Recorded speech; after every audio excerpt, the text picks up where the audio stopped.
Studio tukaj, Retro Lover. Je! Z vašimi galaktičnimi komentarji bomo spet poleteli v vesolje. Tehnično gledano smo že v vesolju. Se mi je zdel, da sem neki lahek danes. Boh, odštevajmo za vzlet.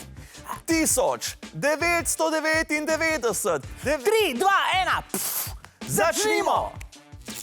Game for Fun ima za nas zanimiv predlog.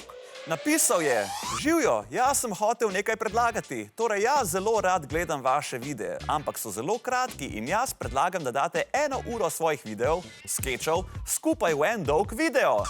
Wow, cool ideja. Lahko pa ti poveva, da takšni videi že obstajajo. Dolgi so sicer samo 25 minut, reče pa se jim oddaja Osvežilna fronta. Lahko jo gledaš po televiziji. Kako zdaj razložiti, kaj je to televizija? To je ena taka škatla, Ja, tako kot telefon, sam večja, pa... Kje ste zdaj mene najdeli, res? Da bi vsaj imela kakšno, da bi lahko pokazala. V kvikih vas je Rok spraševal, če imate kaj zanimivega na obrazu. Zoja Zakrajšek je napisala, jaz imam samo mozolje. Mega špon! Mozoli so ful boljš kot kakšni obrazni uhani, ker se za razliko od njih ves čas spreminjajo. In te presenetijo z različnimi informacijami. Najdeš lahko recimo mali voz ali pa falango, če si jedel čokolado. Ali pa kakšen pravokotni trikotnik, pa lahko vadiš Pitagorov izrek.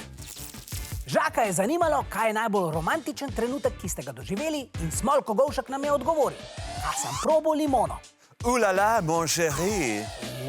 Kako romantično. Upava, da si jo potem tudi peljal na večerjo ob svečkah ali pa vsaj na pijačo. Ja, pa da ni ona postala ta pijača. Gremo na TikTok. Ajda vas je spraševala, kakšni so vaši obrazi, ko se zjutraj zbudite.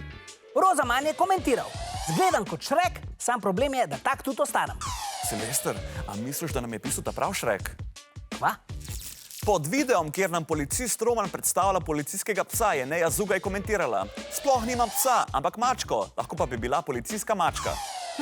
Zanimiva ideja, Neja. Lahko bi se roparjem potiho priplazila za hrbet. Bobi, kjere živali bi še lahko delale na policiji? Lame! Veš, koliko bi prešparali na metkih. Ustal se kriminalc, če ne pluvam.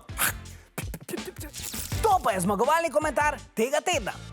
Boljši jutri nam je poslal tole filozofsko iskrico. Osvežilna fronta je kot ulična svetilka. Kaj ste mislili? Da delamo manj čez poletje? Da smo skozi malo pokvarjeni? Da smo priljubljeni med veščami? Kakorkoli boljši jutri, dal si namisliti in za nagrado dobiš slušalke Osvežilne fronte. Svoj naslov nama pošli na osvežilna.fronta@rtvslo.si in pošljeva ti jih na dom. Adijo!